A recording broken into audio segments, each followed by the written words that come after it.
Lovely to see you, baby dolls. Today's episode is going to be about Harald Malmgren, friends. There is a bombshell interview that has come out recently from Jesse Michaels, okay? And what we're going to do is just show you this. This is Jesse over here. I've done a lot of his UFO content. So Harald, friends, is an absolute OG. Now, I think, unfortunately, he passed away right after the interview, friends.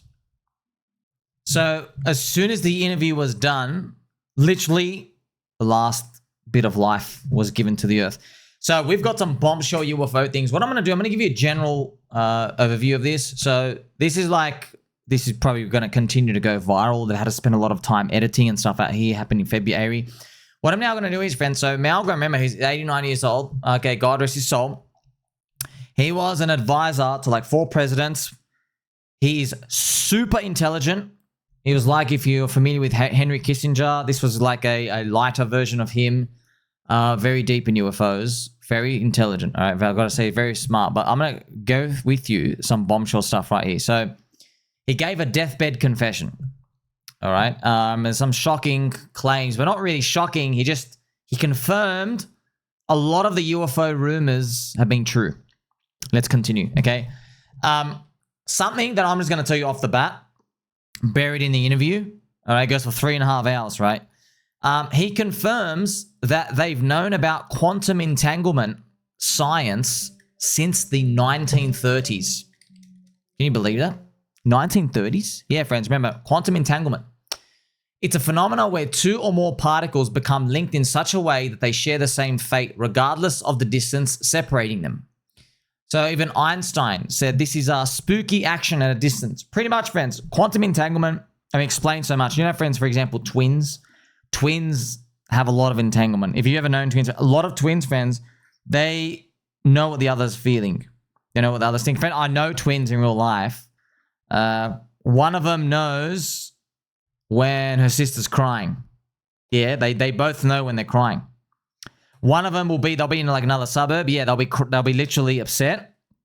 One of them will be like, you know, feeling really, really sad. They'll check up on her sister. And then, yeah, she's been like, had a really, really bad day. And that's one little thing. There's also other twin phenomena where, I think it was a Hollywood director. He was a twin, male. His twin brother, he got shot, murdered in public. And they put a bullet through his chest. His twin brother, he was like in a building. I think he was like doing an interview for some movie script or whatever. When his brother was killed, literally that moment, he felt something in his chest. He like collapsed in his office. He felt something like this. Whoa. When it happened, right? Quantum entanglement. So that's why this thing, why is it spooky?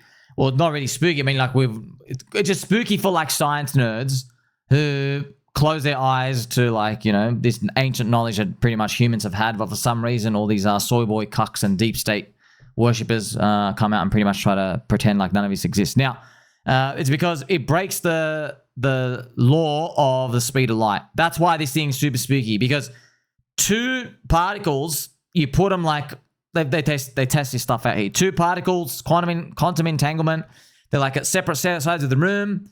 When they're both moving at the same time, and they go, this is literally impossible. This thing moving here, if there's a message being sent to the other particle, it shouldn't be exactly at the same time. And they measure it, and they go, whoa, whoa, whoa, whoa, there's no delay here, bro. There's no delay here. What's going on here? That's why it's spooky. Well, this is like new science. New science, my ass.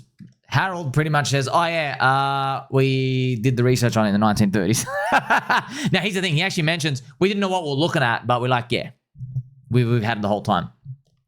So why this is really interesting, okay, and there's plenty more coming your way. Why this is so interesting to me was, if you're in the UFO community, you know about Dr. Stephen Greer. Dr. Greer, friends, very controversial. Okay, Dr. Greer, very controversial. Why? Because I'll just show you, like, there's different people's beliefs in let's play some cranky G music. In beliefs in the community, UFO community, you have a spectrum of people. Okay, you have from the people who think all aliens are good. That is Dr. Greer. Dr. Greer believes all UFOs, the phenomenon, they're all good. Otherwise, they'd blow us to pieces. Okay. Then you have people who are neutral. I guess most of us are neutral. We're like, well, maybe it's kind of like humans. Maybe like 70 to 95% are like neutral and okay, good. And there's just like some devilers out there who just don't give a crap, no empathy. Maybe like humans, right? And then you have people just think they're all bad, like all of it's bad, all of it's Satan. Okay, so there's a spectrum. Dr. Greer believes they're all good. So you're probably wondering, so tell me, there are cases of UFOs hurting humans. There's one in Brazil, not Virginia. There's one in Brazil where actually, friends, these tall whites. I gotta find more info on this. This is real. Okay, they just started harassing all the indigenous people in Brazil. They started blowing them, burning them. I think mutilation. Just like I'm not sure mutilation. They said horrible things like just literally just.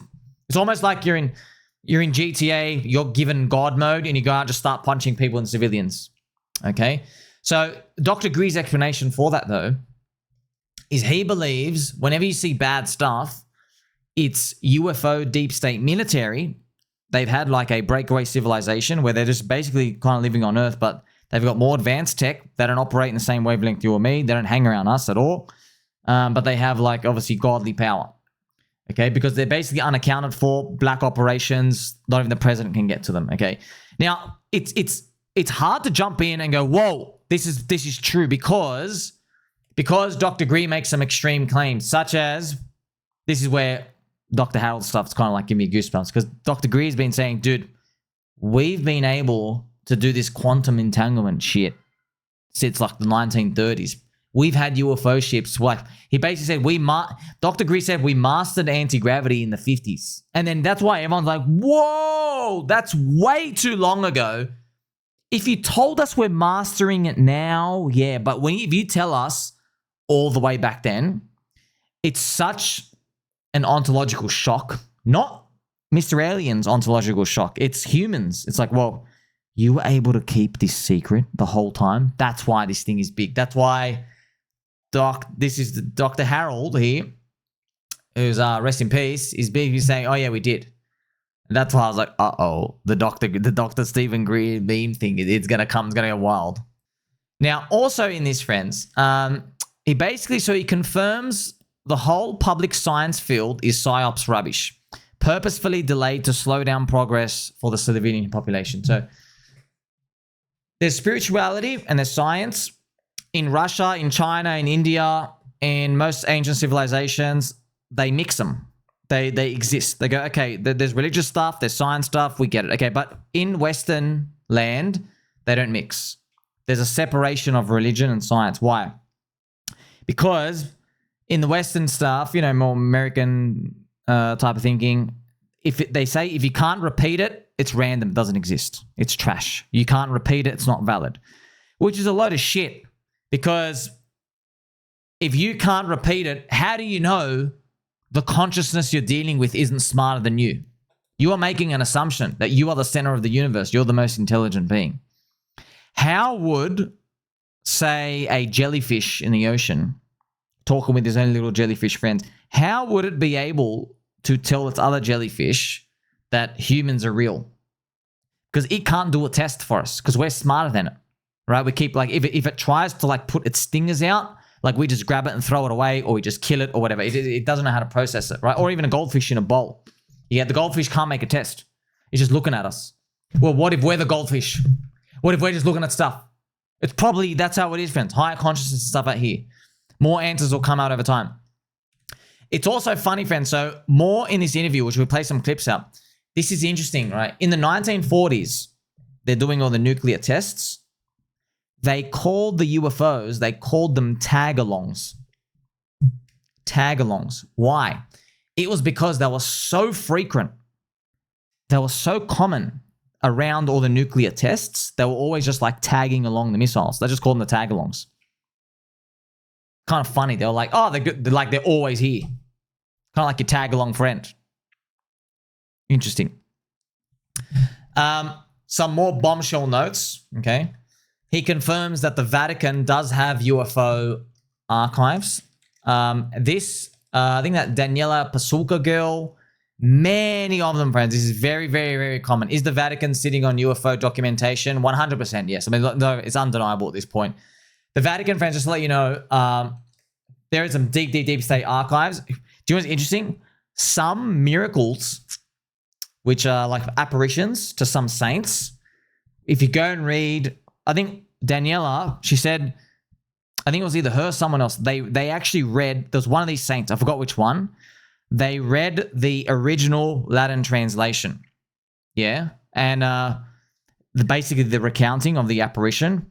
And it's pretty much just a UFO thing. Yeah. Because they explain it in the English version. Oh, a light appears or this or that. And then they went to the English translation from the Vatican from like, hundreds of years ago. It was, there's UV radiation poisoning and stuff out here. And it looked like, yeah, it's pretty much like a modern day UFO thing. There's also more of the Vatican. Vatican friends hiding in a lot of things. Don't know why. Could be just part of that process. Yeah, deep secrets. He also explains as well the Vatican. I did not know this, right? The Vatican friends, they all work with the mafia. Okay, and why is that? It's because the mafia, it's almost like they're military soldiers. Because the mafia around in Europe and Italy, they can do things to like fend off communism and to protect society that all the like goody two-shoes type of institutions can't do. There's also secret society, I think the Knights of Malta, which are going to go through as well. It's also in there. Yeah, it goes deep. This guy had this network. So Harald had the whole network. He had the whole network because he's really, really smart. He's very intelligent, very smart with how he managed people. And also, there are a lot of things he was never allowed to talk about. It's kind of funny. He even mentions here, one of the tag-along UFOs appeared in one of the nuclear tests, and he asked to see it because he was like, he's getting deeper in he's a presidential advisor, and he asked them, I think it was the CIA or the Naval Intelligence. He's like, hey, I want information on that tag-along, and they go, you're not getting shit.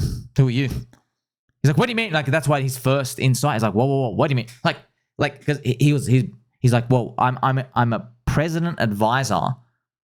I'm the dude handling the science, and he was mitigating. He was negotiating for the missile crisis for Cuba. So he handled all the escalation issues with nuclear weapons. So he's thinking, I'm the top of the top of the top of the top. And then he gets his ass handed to him, and they're like, who the hell are you, bro? We didn't care about your shitty nukes. You're not allowed into the club. So that's what they do. Compartmentalize everything. Everything's in thousands of different spots. He held UFO stuff. He says basically feels like nothing. Never felt something like this before. Also, it's kind of interesting. This is also very, very, very common. Any UFO story, they say whenever you touch a ship, you get mogged. What? You get mogged when you touch a ship. You touch something, there's something about their particles that just start beaming stuff in your head. Sometimes people get beamed future knowledge, future math equations. Sometimes people get beamed to like dates. Sometimes people just get beamed like don't know what the hell they're looking at, just beaming stuff. Yeah. Interesting, but it does beam stuff in your head. We're just looking at these, touching these things. President George Bush W. considered disclosing UFOs to the public. So, interesting. They were like, hey, man, should we tell them? Should we tell them? And they're probably like, nah, screw them. Yeah. Screw them. Let them continue pegging their nipples. He also does confirm there is an alien interview videotape. So there's always been a rumor. Even Dr. Greer's been talking about this. Everyone's been talking about this alien interview for years and years and years and years and years. Remember, I did a coverage on one of the alien interviews with the light thing. It could be that, by the way. It literally could be that, friends. That one's still not debunked, by the way. I did my alien interview one. So this one, okay? This alien interview, 1 hour. It looks like one of this this alien interview, friends. I know it looks a bit like 1995, 1995, kind of like like one of those real-time strategy games. But yeah, I've got it in here, alien interview.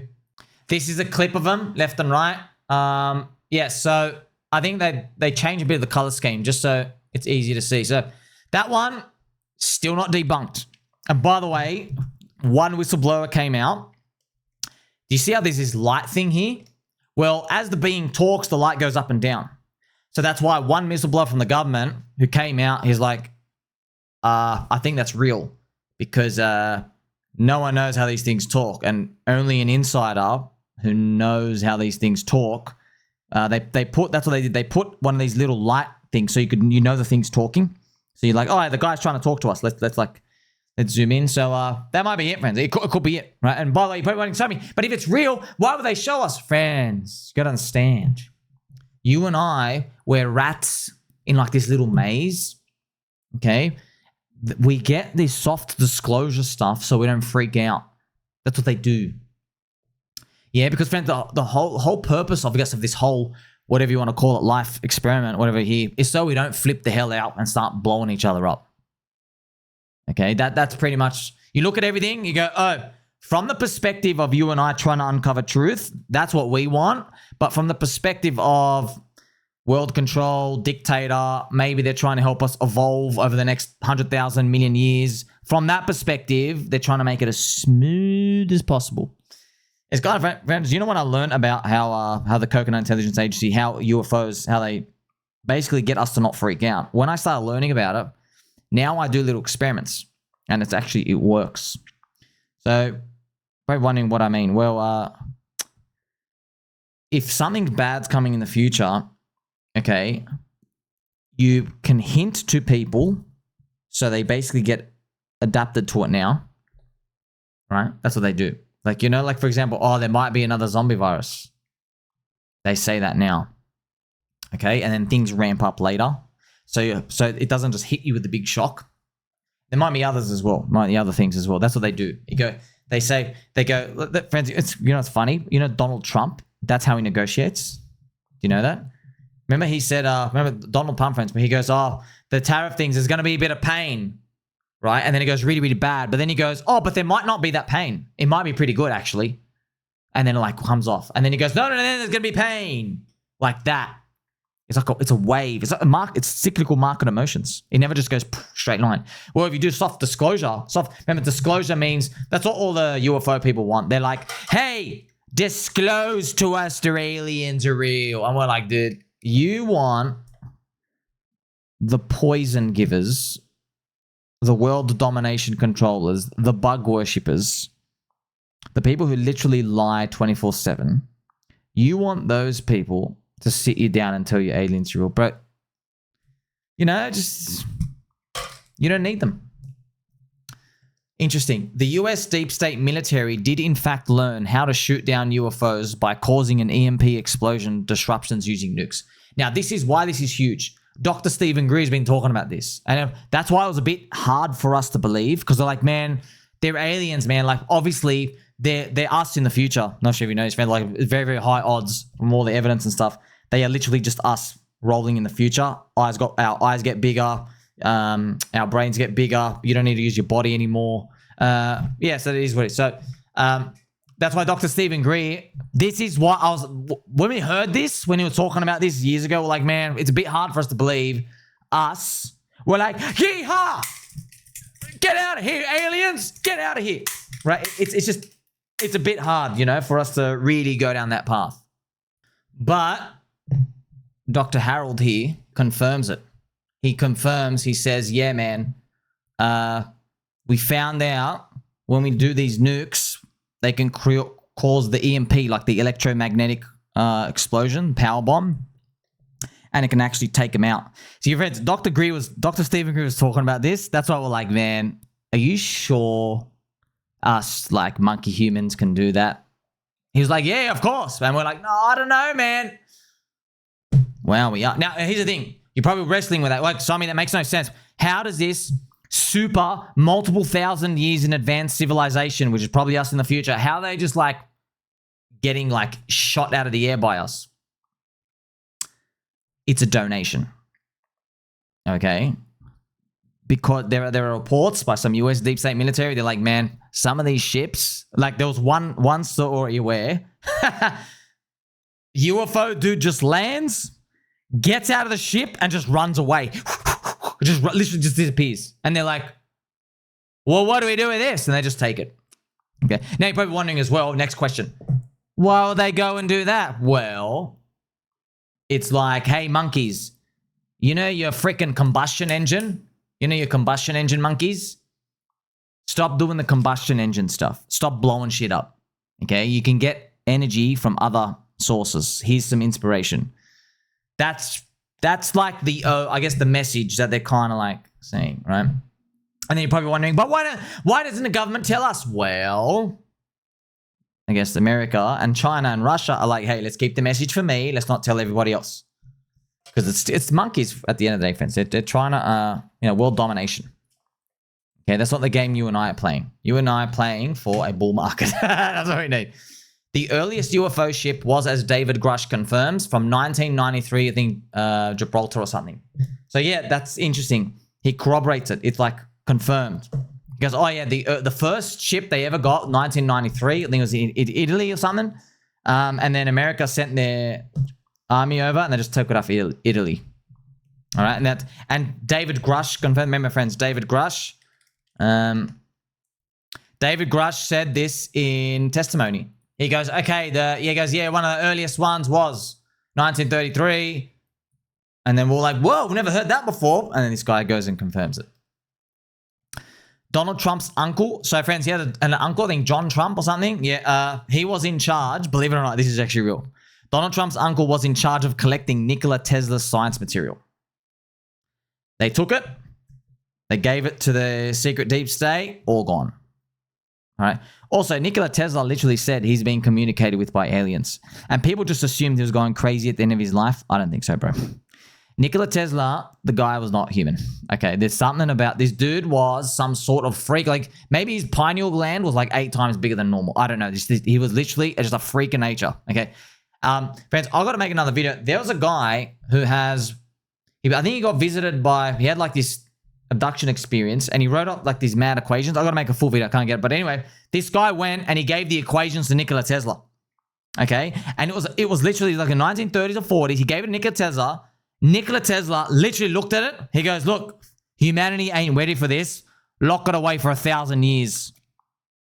So like Nikola Tesla, he sees it. He goes, like, just freak. He's like, oh yeah, I get all this. We're talking about like 1920s and 30s. He goes, these humans, no way they'll be able. They're not ready for this. Lock it away for 1,000 years, dude. It's just kind of funny, man. Your whole life work, someone comes out and it's kind of like it's kind of like we got a crystal ball. And I'm like, hey, Bitcoin's price in the future, 128.5 quadrillion US dollars. And we're like, yeah, people aren't ready for what that number means. You know what I mean? Like, lock it away. We'll get it when we get there. It's kind of like that. Also, this is wild. Jeff Bezos' grandpa was in the program. Yes, the actual Jeff Bezos. Yes. Jeff Bezos, that's why he's doing the space thing. His grandpa used to take him to the space things.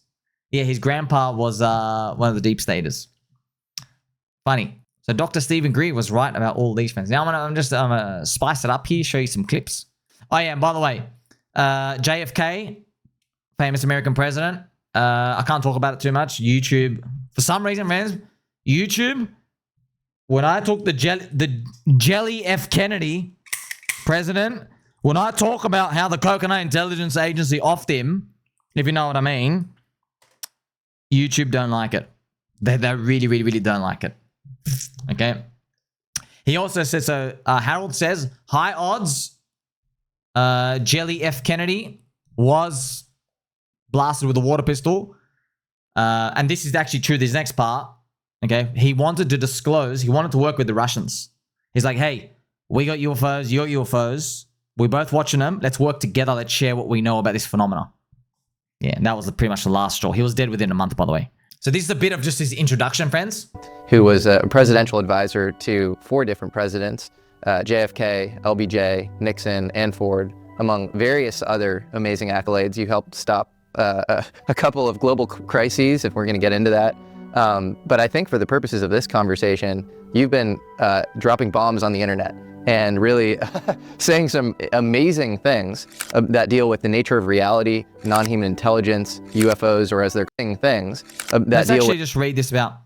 Some recent research by me unexpectedly revealed close, high classified collaboration of Thomas Townsend Brown and Nikola Tesla on submarine warfare for the US Navy. With the nature of reality, non-human intelligence. 60 years ago, I was provided the highest level classifications to lead the Department of Defense work on nuclear weapons and anti-missile defense. Informally briefed on otherworld technologies by the Coconut Intelligence Agency Richard Brissell, who had been in charge of Skunk Works, Los Alamos, but he was sworn to secrecy. So yeah, they have all the UFO tech, by the way, Skunk Works and all these. And what do, friends? They get the scientists in, but they split everything up. So they give you some material. They're like, oh, this is weird. This is teleporting in real time. Teleporting, bending space-time. What's going on here? And they're like, you ask another question, All right? You went to see your kids and your family. Now, science nerd, figure out how the hell this thing works. That's pretty much what they've been doing in a nutshell. It's been working, by the way. Slowly, but working. Intelligence, UFOs, or... At the time, LeMay made only a passing reference to UFOs, but I later discovered he had long been deeply investigating any info gathered by UFO phenomena. as they're commonly referred to now, UAPs, and informal briefs that you've gotten on a subject. And so I couldn't be more excited to be speaking with you now about all of this. And we also have Dr. Pippa Malmgren, who is equally amazing, and she's his daughter. Actually, she's daughter. She's really, really smart as well. So, man, it's kind of interesting. Is obviously it goes through his childhood. You know, obviously he's a physics prodigy and stuff out here. Now, I'm gonna play a bit of the nuclear bomb explosion, nuclear missile crisis stuff, friends. Yeah, what foresight on his part.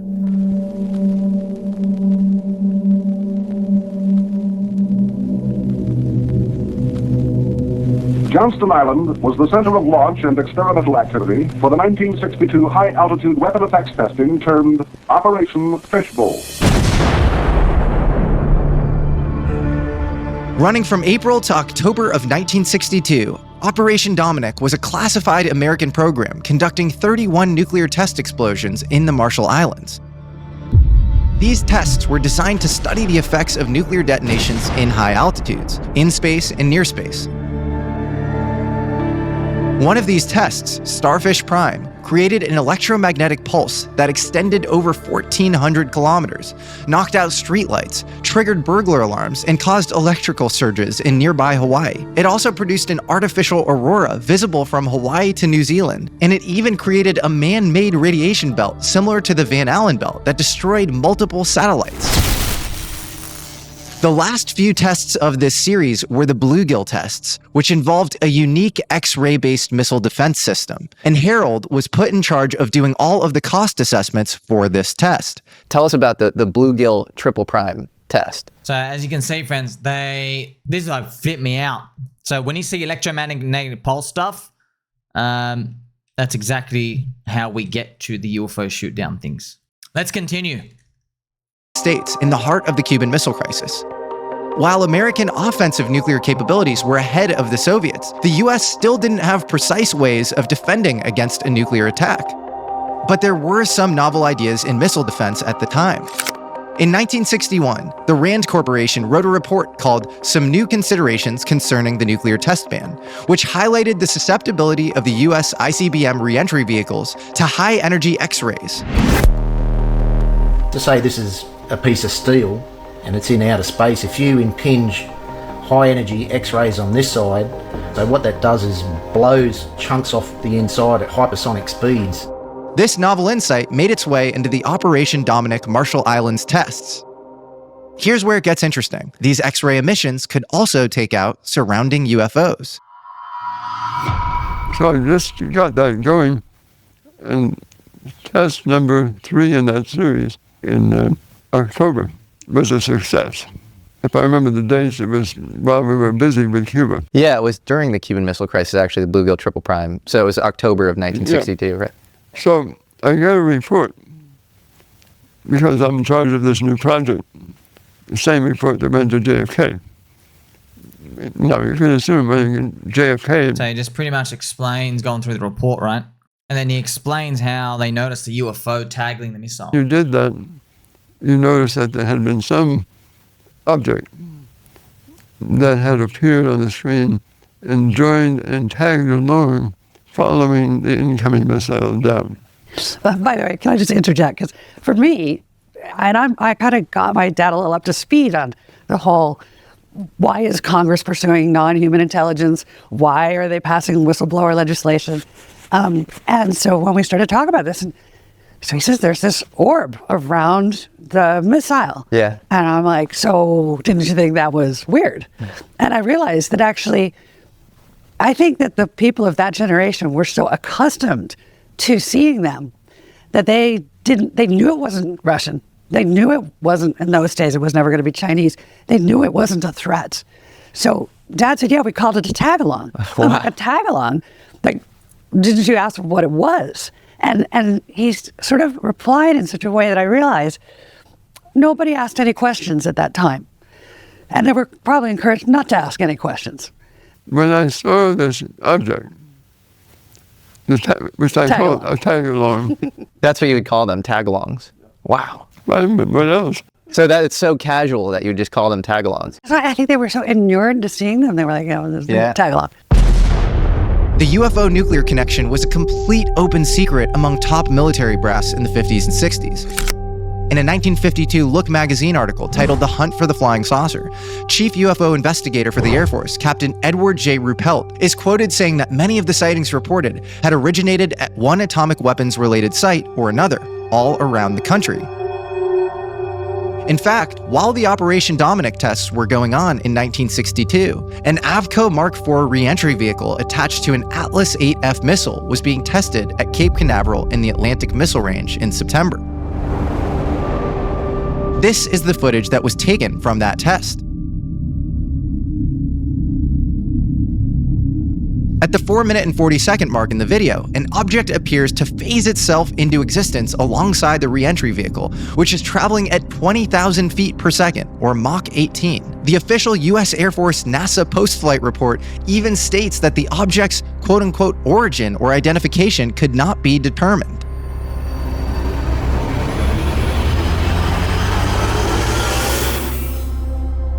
The very next month after this Atlas test at Cape Canaveral, the Atomic Energy Commission conducted the Bluegill Triple Prime test in October of 1962 in the Marshall Islands.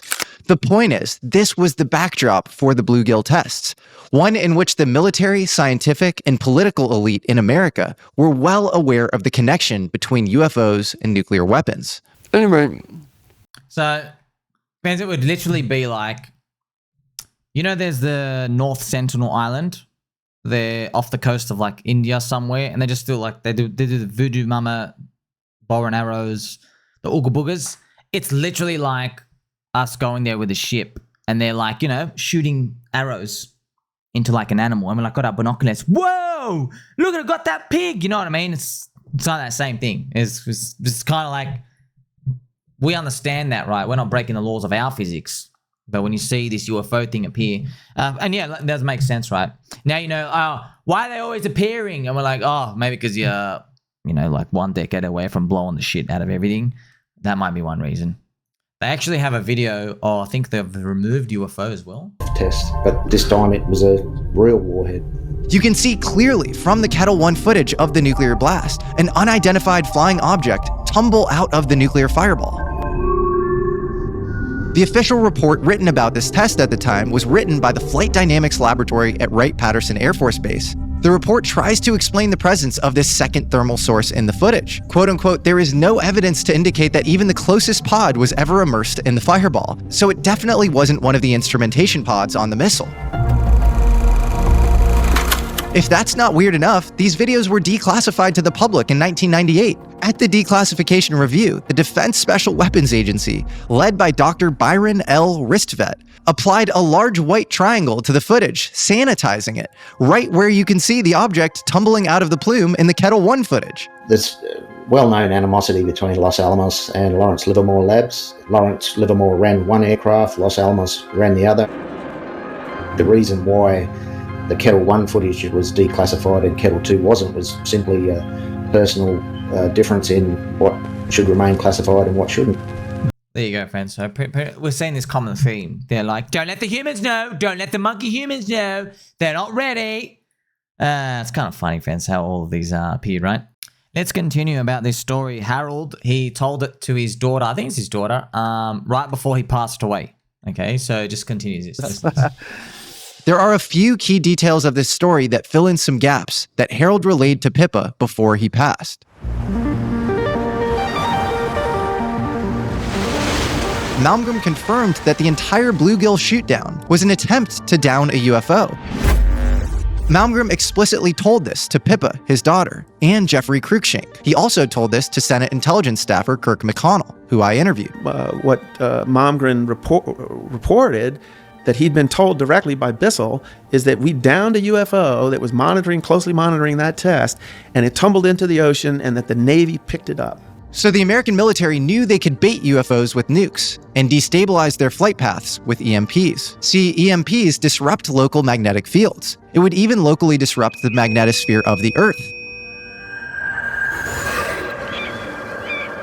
If you're flying at incredible speeds in a UFO, you probably need to use some form of quantum sensing. This would allow you to use the magnetosphere of the Earth in order to navigate. Birds even do this. They use avian cryptochromes to quantum sense the magnetic field of the Earth and navigate home. This form of precision sensing would be necessary in order to navigate a UFO.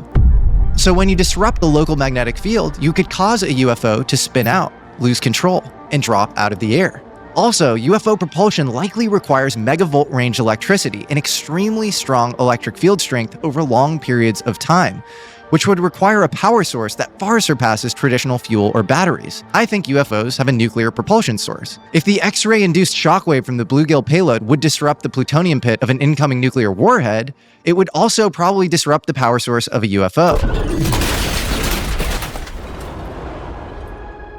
The second missing detail here is that when Harald was holding the UFO pieces Lawrence Geist had given him, they seemed to telepathically communicate with him. He heard words in his head when he felt the pieces. This is a very common trope in UFO world when it comes to people handling material firsthand. Malmgren forgot the exact words, but he felt like they were important, and that the material may have implanted ideas in his subconscious. He also apparently thought that this was a test that Lawrence Geist had given him. He wanted to see if Harald would have this mental reaction to the pieces. Harald apparently passed. Once Harald passed Lawrence Geist's test and realized there was far more to this tag-along UFO phenomenon than met the eye, Malmgren had clearly graduated from his role as the missile cost assessment guy.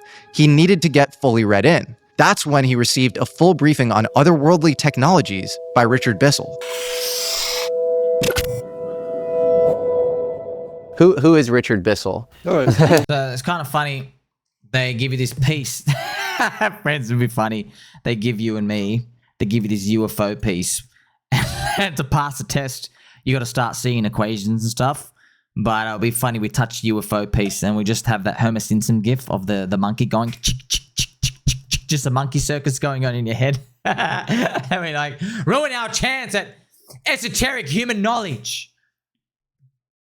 Now, friends, this next part, this is also really, it's got, once again, Dr. Stephen Greer. Dr. Greer, he's brought on dudes. They make claims. They go, dude, this base over here in like Antarctica or this part of like Canada, it ain't like maple syrup. It's a DEW, directed energy weapon. And you hear about it and you're like, man, that's so fantastical. You're telling me this rod is out here shooting shit and then they don't tell us the government is hiding stuff out here? Oh, wait till you hear this. Did Richard Bissell know what was going on all along? That the bluegill test was actually always intended to be a directed energy-based UFO shootdown? Well, tellingly, Harald told Pippa on his deathbed and off-air that the CIA and Atomic Energy Commission got the very idea of shooting down UFOs with directed energy from an extraterrestrial being that survived the Roswell crash in 1947. This being was apparently the sole survivor of that crash. Harald even told Pippa that later in his career, he saw the video of this creature being interviewed. And there's a direct link between the Bluegill Triple Prime tests and Star Wars, or the Strategic Defense Initiative that later took place in the 80s. You see, the Bluegill Triple Prime tests inspired Edward Teller's X-ray-based Excalibur designs, which formed the basis of Reagan's Strategic Defense Initiative, popularly known as Star Wars. Star Wars involved a massive network of directed energy weapons for missile defense. It also involved satellite tracking, an immaculate constellation, if you will, for UFO shootdowns and tracking. This, of course, begs the question, was Star Wars always dual use and intended for shooting down and quarantining UAP? And if these very concepts came from the sole surviving being from the Roswell crash, it begs the very important question, are we involved in some sort of bizarre extraterrestrial proxy war? Ultimately, one can only speculate. But it is important to note that before he briefed Malmgren, Richard Bissell had to have known about all of this. So, in UFO law, friends, and especially, you know, like we're talking about CBDCs, the US Fed, central banks, all these world governments, there's always like this long running prophecy that was foretold many decades ago. All of this is going to lead to a fake alien invasion. So when you hear it, you're like, man, once again, I know, friends, it's kind of crazy, dude. Fake alien invasion. Why? Why would they do that? Well, it's like what they did with 9/11, man. Yeah. we got to like, how do we protect the people? We got to like, take away a bit more of their rights, but they don't see it like that. They go, we're protecting you. So yeah, that's pretty much what it's all building to. Now this kind of weird, man. You got a weird, it's kind of like, hey, Fred, like we've had Interstellar out there out there in space, directed energy weapons, just ready to blast shit. And by the way, there are a lot of reports. They've got a lot of UFO ships. They take them down. And some have just been left here. Now, friends, I want to just show you quickly the very first UFO part. So interesting. Listen. According to multiple accounts, including UFO whistleblower David Grusch, a disc-like object measuring roughly 10 to 12 meters in diameter came down near Magenta in Lombardy, Italy in June of 1933. 1933 was the first recovery in Europe.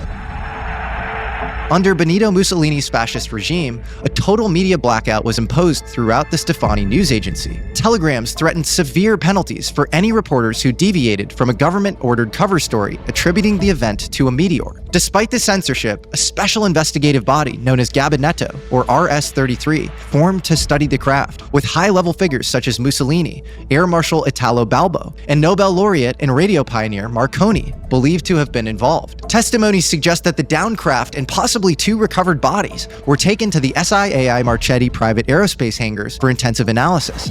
This secret research group reportedly drew up a 9-step protocol to manage the Magenta crash and any similar future incidents. The instructions included immediate site containment, arrests of all witnesses, and thorough disinformation campaigns to quell public attention. Sounds very similar to what happened in the United States after Roswell. Marconi, long fascinated by extraterrestrial possibilities, clashed with Mussolini's insistence that the subject must be of terrestrial origin. Some documents and later family confirmations indicate Marconi genuinely believed the craft could be non-human. In the late 1930s, Pope Pius XII became aware of the Magenta retrieval, reportedly fearing that any recovered technology might fall into Nazi hands once Italy allied with Germany. Through discreet channels, the Pope quietly informed the Allies about the craft's existence and storage location. This back-channel intelligence set the stage for the Office of Strategic Services, America's premier wartime intelligence gathering program, and the predecessor to the CIA in World War II, to intervene in northern Italy as the war approached its end. Working under a secret project called McGregor, OSS operatives targeted advanced Axis technology, including the rumored crashed UFO. By 1945, the Americans had reportedly transferred the Italian UFO to Wright-Patterson Air Force Base in Ohio for further study. There you go. Wright-Patterson, huh? Hiding all those UFOs from me. What do you think about all of that, by the way, friends? This next part, they even go about the Knights of Malta. It goes really, really deep, okay? These different topics out here.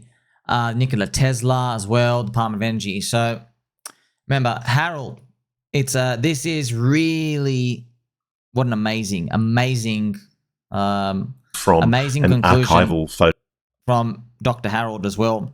Rest in peace now, like I said, friends, passed away right after this interview. Maybe they didn't get to him. Maybe they did. You never know with these. Maybe they did get to him. Just to let you know, friends, they're monitoring everyone. Literally everyone. They're all monitored. So could have been that. Or it could also be one of those things where it's like your last ode in life. Deathbed Confessions. These are all over the place as well. Let's say Ross Coulthart. Let's give his gentle words on it as well. Interviews of recent years. Harald Malmgren was a great American. Picture this. You're a 27-year-old super clever guy.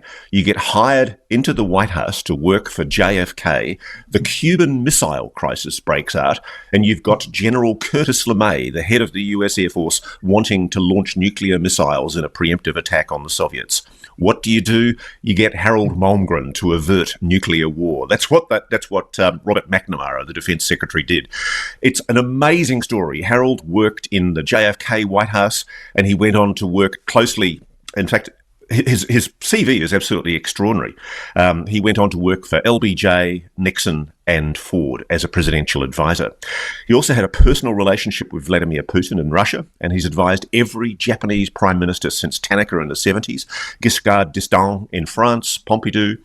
The credentials of this guy are extraordinary. And before I get into what he actually said in the interview, I just want to express my absolute grave concern at the fact that someone in the last 24 hours, since Jesse Michael's interview has gone up, has started trying to nominate for deletion, the Wikipedia page of not only Harald Malmgren, a great American, but also his daughter Pippa.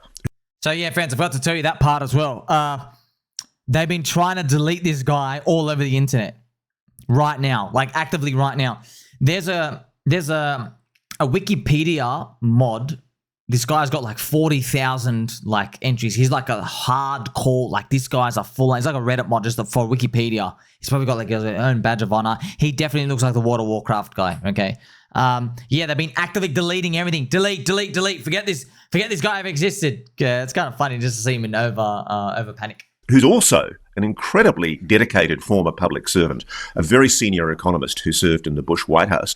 For some reason, someone has taken it upon themselves to delete the 2 Wikipedia entries of the Malmgren family. And here's why. In the interview that he did with Jesse Michaels, Harald Malmgren asserts that he actually held material that had been recovered from the Bluegill triple prime thermonuclear bomb blast in the Pacific in 1962 in his hands. It came out of the plume of a nuclear bomb blast. And a good friend of mine, Jeff Cruikshank, who's a friend of the Reality Check show, he's been on the show a couple of times, he did the work that showed there was in fact a film available online from the Department of Energy showing that object, whatever it is, falling out of the thermonuclear cloud at the time. And what's quite incredible, I've been privy to this for a while, well before, sadly, Harald passed in February.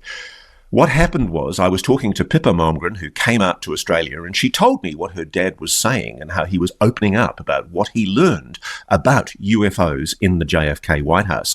How he was briefed by, I think, a deputy director of operations for the CIA called Richard Bissell into the fact of the CIA's legacy UAP retrieval program. Yes, that it was true. So you had a very, very authoritative American public figure, somebody who's had the credentials of an ambassador, stating categorically not only that he held UFO material, but he was read into the program in part by Richard Bissell from the CIA, the director, I think he was the deputy director of plans for the CIA, the man who designed and built Area 51, Richard Bissell. And he also told, this is really important stuff, because you'll remember in the David Grusch interview, David Grusch talked about the 1933 Magenta UAP crash. As you get to see, friends, more corroboration out here. So when I explore this UFO stuff, remember, you don't want to take everything at face value. You know there's a lot of kooks. But there's so many multiple mentions of stuff everywhere, bang, bang, over and over and over again. And it's not just one, there's a lot of different themes. So it's quite a fascinating journey. I think as well, friends, being in crypto industry, you really just get to see, man, sheep population totally controlled. They got no idea what the hell's going on. And you know what? I don't blame them, dude. Because you bring a normie out, they're like, okay, bozo, what do we do with this information? And I'm like, you know what, bro? Good question. Nothing. Nothing. We do nothing. You're a rat spinning on the wheel, and I'm the rat spinning on another wheel, trying to jump on a skateboard and trying to do the heli flip and get out of the actual cage of the rats so I can go out and basically party on the beach. That's what we're trying to do in crypto on the rocket ship. So really is up to you, friends. A lot of these UFO things, we're going to see more Deathbed Confessions of people coming out here. We've got now formats where like these interviews are like banging one after another. And it's making everybody go wild. There's plenty more things to come. Let me know what you think. Like, subscribe, Billy Better Know. Catch you soon.